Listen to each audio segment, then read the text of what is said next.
आज मैं राधे राधे जय श्री हरि। आज मैं चैत्र मास की शुक्ल पक्ष की कामदा एकादशी व्रत की कथा सुनाने जा रही हूँ। सभी भक्तजन ध्यान से सुनिए। बोले जय श्री हरि। विष्णु भगवान की जय। युधिष्ठिर ने पूछा, वासुदेव आपको नमस्कार है। अब मेरे सामने यह बताइए कि चैत्र शुक्ल पक्ष में किस नामक की एकादशी होती है। भगवान श्री कृष्ण बोले, राजन, एकाग्रचित होकर यह पुरातन कथा सुनो जिसे वशिष्ठ जी ने दिलीप के पूछने पर कहा था। दिलीप ने पूछा, भगवान, मैं एक बात सुनना चाहता हूँ। चैत्र मास के शुक्ल पक्ष में किस नाम की एकादशी होती है। वशिष्ठ जी बोले, राजन, चैत्र शुक्ल पक्ष में कामदा नामक एकादशी होती है। वह परम पुण्यमयी है। पाप रूपी ईंधन के लिए तो वह दवानल ही है। प्राचीन काल की बात है। नागपुर नाम का एक सुंदर नगर था जहाँ सोने के महल बने हुए थे। उस नगर में पुंडरीक आदि महाभयंकर नाग निवास करते थे। पुंडरीक नाम का नाग उन दिनों वहाँ राज्य करता था। गंधर्व, किन्नर और अप्सराएं भी उस नगरी का सेवन करती थी। वहाँ एक श्रेष्ठ अप्सरा थी जिसका नाम ललिता था। उसके साथ ललित नाम वाला गंधर्व भी था। वे दोनों पति पत्नी के रूप में रहते थे। दोनों ही परस्पर काम से पीड़ित रहा करते थे। ललिता के हृदय में सदा पति की भी मूर्ति बसी रहती थी और ललित के हृदय में सुंदरी ललिता का नित्य निवास था। एक दिन की बात है।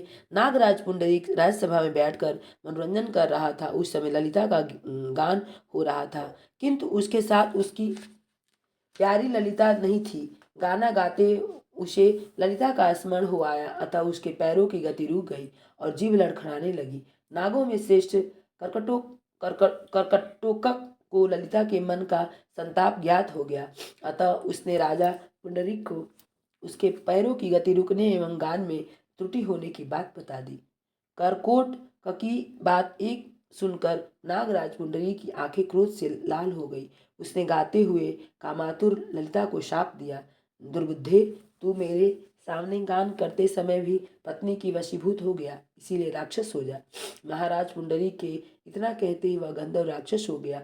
भयंकर मुख, विकराल आंखें और देखने मात्र से भय उपजाने वाला रूप, ऐसा राक्षस होकर वह कर्म का फल भोगने लगा। ललिता अपने पति की विकराल आकृति देख मन ही मन बहुत चिंतित हुई।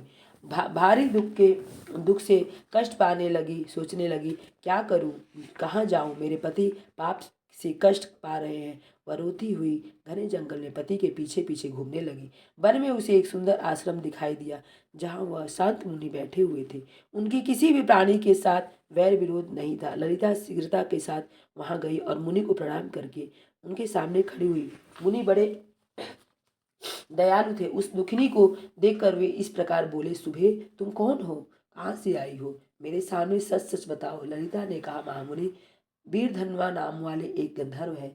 मैं उन्हीं महात्मा की पुत्री हूँ। मेरा नाम ललिता है। मेरे स्वामी अपने पाप दोष के कारण राक्षस हो गए हैं। उनकी यह अवस्था देखकर मुझे चैन नहीं।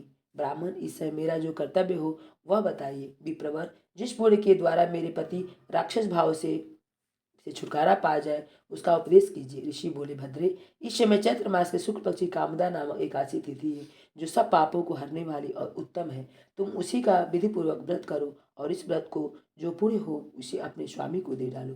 पुण्य देने पर क्षण भर में ही उसे साप का दोष दूर हो जाएगा। राजन, मुनि के यह वचन सुनकर ललिता को बड़ा हर्ष हुआ। उसने एकादशी को उपवास करके द्वादशी के दिन उन ब्रह्मर्षि के समीप ही भगवान वासुदेव के शिव विग्रह के समक्ष अपने पति के उद्धार के लिए यह वचन कहा, मैंने जो यह कामदा एकादशी का उपवास व्रत किया है उसके पुण्य के प्रभाव से मेरे पति का राक्षस भाव दूर हो जाए। वशिष्ठ जी कहते हैं, ललिता के इतना कहते ही उसी क्षण ललित का पाप दूर हो गया।